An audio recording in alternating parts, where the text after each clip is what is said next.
So how do you get out of the self-talk in the head? One, you need to know that that's self-talk in the head.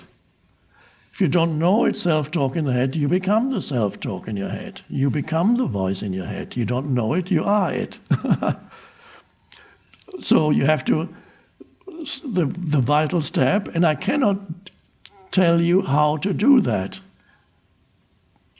That minimum of awareness needs to be there where you know that there's self-talk happening in my head and it's telling you some kind of story. It could be the briefest of stories, like, I shouldn't have come here, or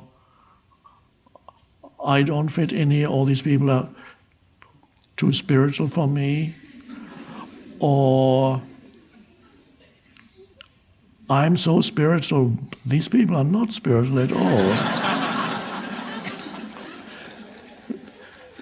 It's all little stories in the head.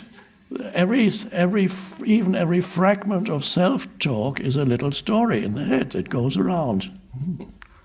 And then you look at reality through the lens of the little story. It's not just one story, of course, there comes another one and another. And some stories are not little, they may be big stories about yourself and your life and what's gone wrong with it or what's gone right with it. So even that's a story. More pleasant than if it's gone wrong. So you need to know when the self-talk happens in the head, the knowing is not part of the self-talk. The knowing is just an awareness that there is self-talk. The moment there is an awareness that there is self-talk, the possibility of freedom from the self-talk opens up. If that awareness is not there, there's nothing you can do. You have to wait until life knocks you over the head, so that finally some awareness comes in and you go, ah. So you might have to slip on a banana skin or something because you self-talk, and suddenly you go, oh, life told you to wake up. Awakening, which is a term that's been used for thousands of years in the spiritual context, not in the conventional context. To awaken means to come out of sleep in conventional language, terminology.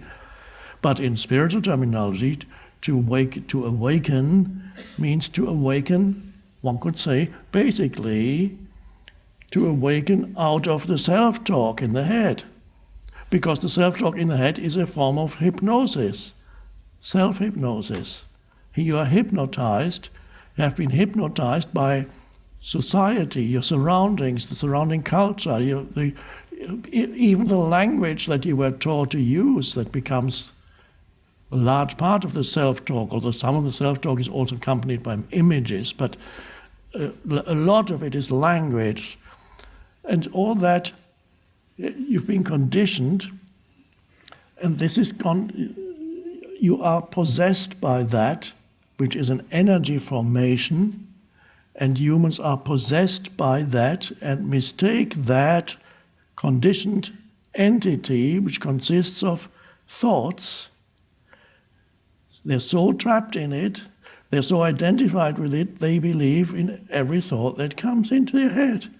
It's absurd, but normal. Well, another word rather than absurd, I could say it's mad, but it's normal. It creates an incredible amount of suffering, unnecessary suffering that humans create for themselves and for others. You can't create suffering for yourself without making others suffer who are close to you and whoever comes into contact with you. An enormous amount of suffering is created by not realizing that a large percentage of your problems consist of self-talk in the head.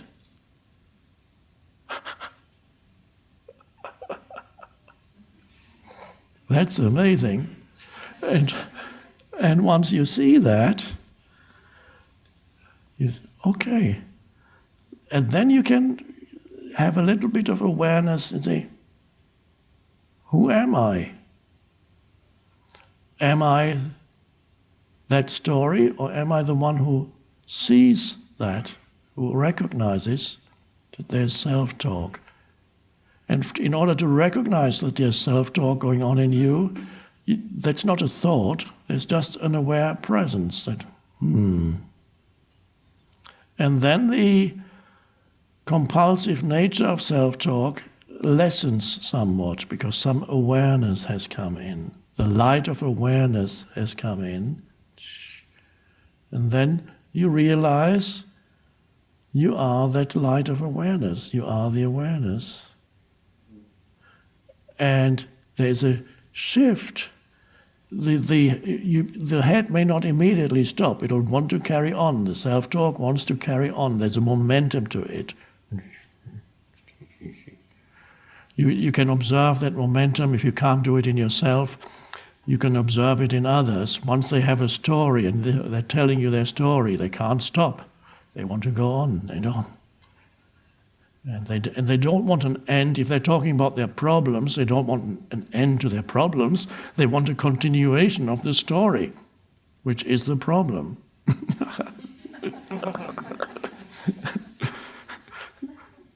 They don't know that. That's why we call it unconscious.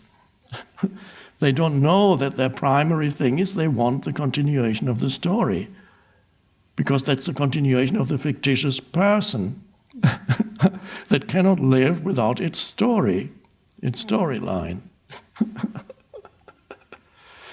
And so those people, do they want an end to their problems? Of course they will probably tell you, yeah, I'd love. No, they don't. They don't want an end to their problems because that would be an end to their story, which is their identity. They don't want an end to their sense of identity. I need my story. All the things that I've been telling myself in my mind about myself and other people and my parents and my relatives and my co-workers and my ex-wife and my ex-husband, and what people did to me and what I did and shouldn't have done, failed to do. Who am I without that? I can't let go of that. I need to think about this more.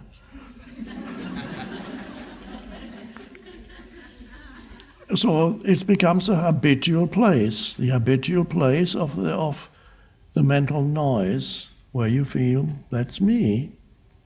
And so every therapist knows that you always reach a point with your clients, patients, whatever, depending on the school of therapy, depends whatever you call your clients, your patients, whatever. There comes a point when you hit that resistance. They don't want to be free of their problems. And that the big challenge is is this person going to overcome that barrier? Because that barrier is not just becoming free of my problems, but also becoming free of a very limited and ultimately fictitious sense of identity, the me.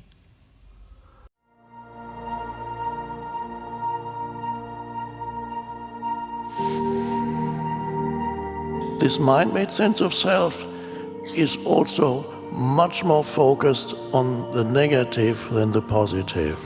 To be free, you awaken to who you are beyond your history and your life situation.